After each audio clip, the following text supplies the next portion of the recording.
ప్రజాస్వామ్య పరిరక్షణకు న్యాయబద్ధంగా ఓటింగ్ జరగాలంటున్నారు మంత్రి పొన్నం ప్రభాకర్.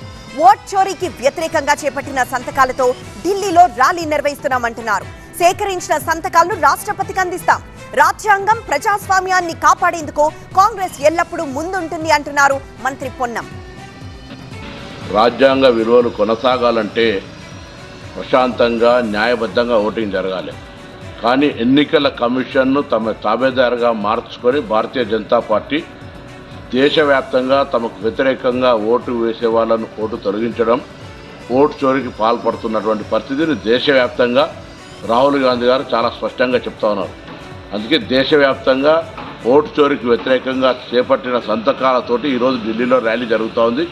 ప్రజాస్వామిక వాదులంతా ఇటువంటి అప్రజాస్వామిక చర్యల్ని ఖండించాలని కోరుకుంటూ ఓటు చోరీకి తెలంగాణ రాష్ట్రం నుంచి కూడా లక్షల సంతకాలను సేకరించి ఈరోజు ఢిల్లీ ఏఐసిసి ద్వారా మరి రాష్ట్రపతి గారికి అందజేయడం జరుగుతోంది.